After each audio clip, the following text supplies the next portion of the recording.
नमस्कार। आज के इस विश्लेषण में हम एक ऐसी जबरदस्त फिलॉसफी के बारे में बात करने वाले हैं जो कॉलेज के बाद की उलझन भरी जिंदगी के लिए एक अल्टीमेट ब्लूप्रिंट का काम कर सकती है। ग्रेजुएशन के बाद का सफर अक्सर थोड़ा कंफ्यूजिंग होता है ना। नई जॉब ढूंढने का स्ट्रेस और आगे क्या करना है इसका डर हमेशा बना रहता है। वहीं पे एंट्री होती है इकिगाई की।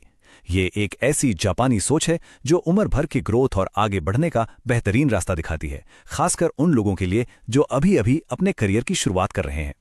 लेकिन आगे बढ़ने से पहले एक बहुत ही जरूरी सवाल पर ध्यान देना जरूरी है। क्या कभी इस बात पर विचार किया गया है कि ग्रेजुएशन के बाद अचानक से जो एक खालीपन या कह लीजिए घबराहट होती है, जिसे अक्सर संडे न्यूरोसिस कहा जाता है, उससे आखिर कैसे बचा जा सकता है? दरअसल जब सालों तक चलने वाला एक फिक्स्ड स्ट्रक्चर्ड एकेडमिक रूटीन अचानक से खत्म हो जाता है ना, तो अर्ली अडल्टहुड में ऐसी एंजाइटी होना बिल्कुल आम बात है। अचानक सब कुछ खुद तय करना पड़ता है और ये नई आज़ादी अक्सर एक अनजाने डर में बदल जाती है। तो चलिए सीधे पॉइंट पर आते हैं और समझते हैं आज का एजेंडा। आज हम इन 6 मुख्य बिंदुओं से इस परेशानी का हल समझेंगे। पहला, मकसद की तलाश। दूसरा, इकिगाई का दर्शन। तीसरा, काम में फ्लो पाना। चौथा, करियर के बदलाव को अपनाना। पांचवा, समुदाय का महत्व। और आखिरी, आगे बढ़ने की लगातार मानसिकता। ये 6 कदम एक अर्थपूर्ण सफर की शुरुआत करेंगे। ऑल राइट, तो पहले हिस्से से शुरू करते हैं, the post grade search for meaning. आखिर इंसानों को मानसिक रूप से स्वस्थ रहने के लिए एक पर्सनल मिशन की इतनी जरूरत क्यों होती है? इसे बेहतर समझने के लिए थोड़ा लोगोथेरेपी पर नजर डालते हैं। ये विक्टर फ्रैंकल द्वारा शुरू की गई एक ऐसी साइकोलॉजिकल अप्रोच है जो किसी भी इंसान को उसके जीवन का उद्देश्य ढूंढने में मदद करती है, ताकि इस तरह के एग्जिस्टेंशियल क्राइसिस को दूर किया जा सके। और यहां सबसे बड़ी सीख ये मिलती है कि अपना पर्सनल मीनिंग ढूंढ लेने से उस अर्ली करियर बर्नआउट से बचा जा सकता है, जिसका शिकार आजकल के मॉडर्न समाज में बहुत से नए प्रोफेशनल्स अपने अर्ली 20s में ही हो जाते हैं। एक मकसद होने से क्या होता है, सुबह उठकर काम पर जाना कोई बोझ नहीं लगता, बल्कि एक प्रेरणा बन जाता है। काम सिर्फ पैसा कमाने का जरिया नहीं, बल्कि पर्सनल ग्रोथ की एक सॉलिड जगह बन जाता है। अब आते हैं दूसरे हिस्से पर, डिफाइनिंग द इकिगाई फिलॉसफी। यहां हम देखेंगे कि कैसे एक प्राचीन जापानी फिलॉसफी इस मीनिंग की तलाश को एक बहुत जरूरी कदम और आगे ले जाती है। इकिगाई को समझने के लिए इसे 4 मुख्य हिस्सों के एक संगम या इंटरसेक्शन की तरह देखा जा सकता है। पहला, हमें किस चीज से प्यार है। दूसरा, हम किस चीज में अच्छे हैं। तीसरा, इस दुनिया को किस चीज की जरूरत है। और चौथा, किस चीज के लिए हमें पैसे मिल सकते हैं। जब ये चारों चीजें एक ही सेंटर पॉइंट पर आकर मिलती है बस वही इकिगाई कहलाता है। अगर सरल शब्दों में कहूं तो ये वही एक मजबूत वजह है जिसके कारण हर सुबह एक नई एनर्जी और उत्साह के साथ बिस्तर से उठने का मन करता है। यहां 2 बिल्कुल अलग दिशाओं की बहुत ही सटीक तुलना की जा सकती है। एक तरफ है तेजी से पैसा कमाने की मॉडर्न दौड़, जिसकी वजह से लंबा स्ट्रेस होता है और लोग जल्दी बर्नआउट का शिकार हो जाते हैं।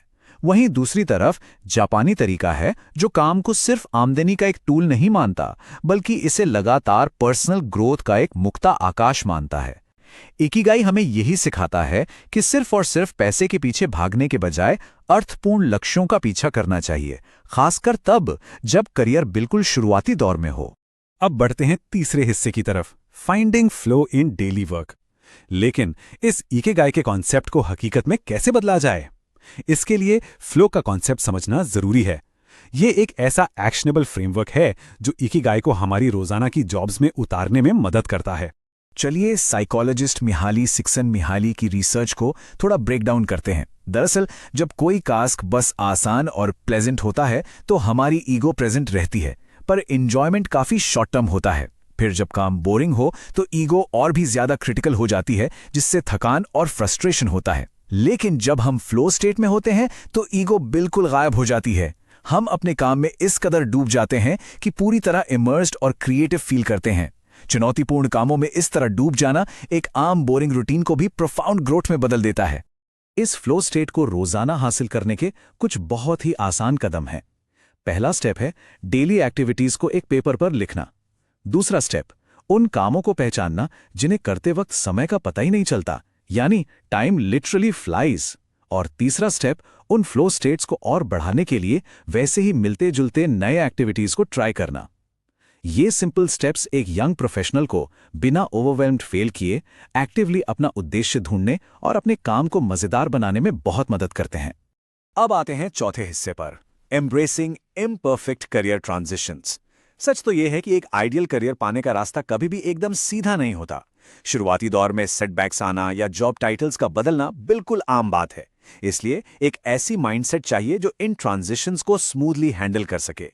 इस करियर की उथल-पुथल को आसानी से समझने के लिए वॉबी साबी फिलॉसफी को जानना बेहद दिलचस्प है। वॉबी साबी एक जापानी दर्शन है जो हमें उन चीजों में खूबसूरती देखना सिखाता है जो अधूरी, अस्थायी और इम्परफेक्ट हैं। अर्ली अडल्टहुड के ट्रांजिशंस के दौरान जो मेसी रियलिटी सामने आती है ना, वॉबी साबी उस अधूरेपन को पूरी तरह से अपनाने की ताकत देता है। परफेक्शन के पीछे पागल होने के बजाय इस इम्परफेक्ट प्रोसेस को अपनाना ही सबसे बड़ी जीत है। इस विचार को एक बेहतरीन कोट से समझा जा सकता है, ये पल सिर्फ अभी मौजूद है और दोबारा नहीं आएगा। इसे जापानी परंपरा में इचिगो इचिए कहते हैं। करियर की शुरुआती एंग्जाइटी को दूर करने के लिए इस प्राचीन ज्ञान का बेहतरीन इस्तेमाल किया जा सकता है। ये कॉन्सेप्ट हमें कंप्लीटली वर्तमान पर यानी प्रेजेंट मोमेंट पर फोकस करना सिखाता है। भविष्य की चिंता करके अपना आज खराब करने से कहीं बेहतर है कि जो काम अभी हाथ में है उस पर पूरा ध्यान लगाया जाए। आइए अब पांचवें हिस्से पर चलते हैं, कम्युनिटी एंड द 80% रूल।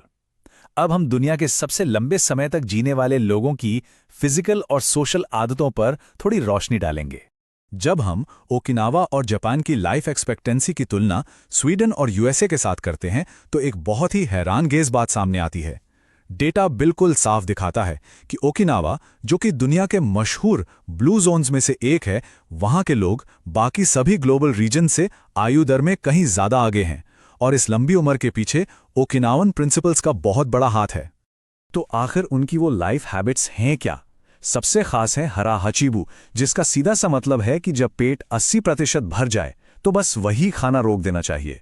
इसके अलावा हाई स्ट्रेस रूटीन से हमेशा दूर रहना, डाइट में बहुत सारी सब्जियां शामिल करना और रोजाना हल्की फुल्की एक्सरसाइज या जेंटल मूवमेंट करना। ये आसान से टिप्स इस बात को बेहद जोर देकर दिखाते हैं कि थोड़ा कम खाना और स्ट्रेस ना लेना हमारी लॉन्ग टर्म हेल्थ और एजिंग प्रोसेस पर कितना प्रोफाउंड असर डालता है। लेकिन ध्यान देने वाली बात यह है कि हेल्थ सिर्फ खाने पीने से ही नहीं जुड़ी होती, इसका कनेक्शन सोशल सपोर्ट सिस्टम से भी उतना ही ज्यादा है। इस कोड को देखते हैं, हर किसी से एक भाई की तरह व्यवहार करें, भले ही पहले कभी मुलाकात ना हुई हो। इसे इचरीबा चोड़े कहते हैं। यहां यूईमारू यानी टीम वर्क की ताकत को समझाया गया है। सच कहूं तो लंबी उम्र और खुशी के लिए अच्छे और सपोर्टिव दोस्तों का एक मजबूत सर्कल बनाना बहुत ही ज्यादा जरूरी है। एक डीप सेंस ऑफ कम्युनिटी के बिना लंबा जीवन भी अधूरा लग सकता है। चलिए अब इस विश्लेषण के आखिरी और छठे हिस्से की तरफ बढ़ते हैं, a life long mindset for growth. यह हिस्सा एक पूरी तरह से नई पर्सपेक्टिव देता है कि हमारी करियर टाइमलाइन को असल में कैसा दिखना चाहिए। क्या ये बात पता है कि जापानी भाषा में रिटायर होने जैसा कोई वर्ड ही नहीं है। मेरा मतलब है कामकाज से हमेशा के लिए बाहर हो जाना और बिल्कुल निष्क्रिय हो जाना। ऐसी कोई कॉन्सेप्ट वहां एग्जिस्ट ही नहीं करती। सोचिए, अगर करियर को एक ऐसी लाइफ लॉन्ग परस्यूट की तरह देखा जाए जिसमें अपना पैशन शामिल हो और जहां कभी रुकने का सोचना ही ना हो, तो जिंदगी कितनी एक्टिव और अर्थपूर्ण हो जाएगी। सीखना, ग्रो करना और अपना योगदान देना कभी बंद नहीं होना चाहिए। यही इकिगाई की असली रूह है। और इस एक्सप्लेनर को हम इसे एक प्रोवोकिंग सवाल के साथ समाप्त करते हैं। वो ऐसी कौन सी एक रोजाना की एक्टिविटी है जिसे करते वक्त समय के गुजरने का एहसास ही नहीं होता? ये एक ऐसी चिंगारी है जो दिमाग को सोचने पर मजबूर कर देती है। इस पर थोड़ा ठहरकर विचार करना बहुत जरूरी है। तो बस नए अनुभव लेने हैं, उन छोटी छोटी एक्टिविटीज में अपना फ्लो ढूंढना है और अपना खुद का हिडन इकिगाई अनकवर करना है।